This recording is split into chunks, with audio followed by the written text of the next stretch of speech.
Hey Tina, just wanted to go over a couple of the things that we just reviewed. First of all, with the A chord, something I didn't mention that actually works okay is if you can cover both the G strings and the D strings on the second fret with first finger and leave A and E open. Keep in mind our A chord is A, C sharp, and E are going to be the three notes we need.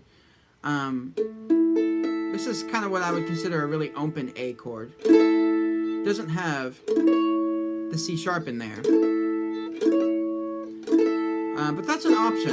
It's kind of not a cheater chord, but it just sort of has a little bit more of a simplified, open quality to it. The one that we had talked about quite a bit was this one. And one thing that we pointed out, I think you got the hang of it pretty well. It's kind of hard to show on here. But just kind of having everything really close back here. My thumb is on the back of the neck, so I can kind of push in and squeeze. So that way with this first finger, it doesn't have to be parallel to the frets. Remember, we just want to have it there close enough to the fret that we can push those down. And then these fingers, you do want to have them pretty close so we can have a clean sound there. My ring finger tends to want to collapse at that joint. In this case it doesn't, but it helps me out to have this nice turn there. I usually keep 3 and 4, third, fourth fingers pretty close. I feel like the more sometimes you guys put space into it, the harder it is. So what I'm doing for my D chord is I'm just moving these guys up.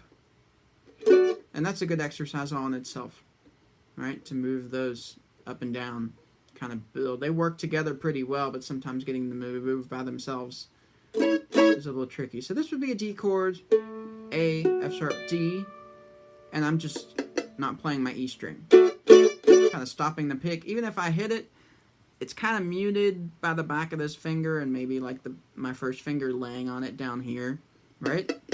So even if I wanted to, if I wanted to hear the E string open, I would almost have to pick up my hands, which is a cool sound. Anyway, so I can move this, think about it in terms of a keyboard.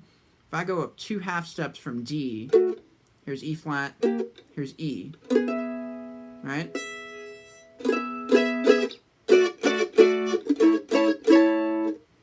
Right?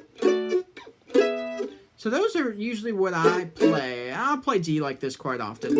It all just kind of depends on where I'm wanting to go. If I'm playing something in G, that's an easy transition. Going from G here to D here is a lot more work.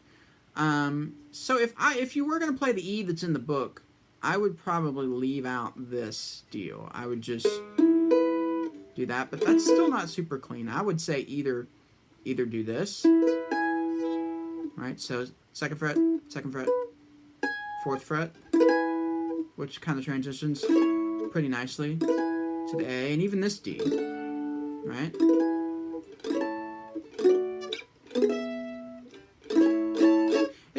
It's kind of like I said, it's whatever your choice is. I would say there's 2 really good choices for D.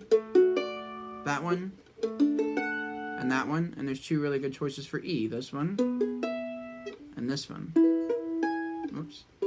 And in this one, I'm not hitting the G string, or at least I'm trying not to. Right?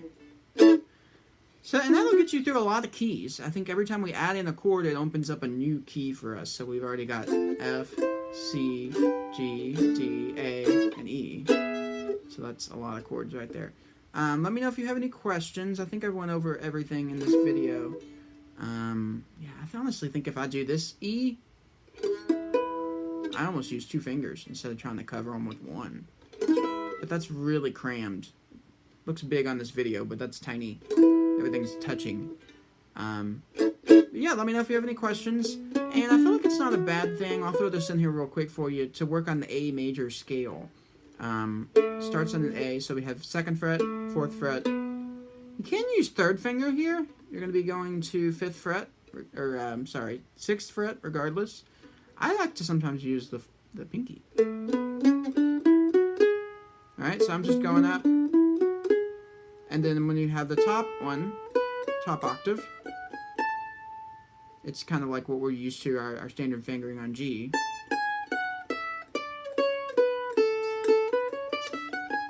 Right, coming back down.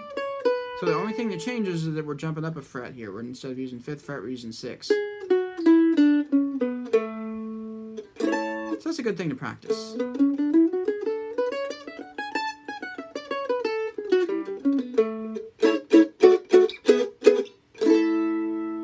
me know if you have any questions. Hopefully this isn't too long. I feel like it's very informative, so...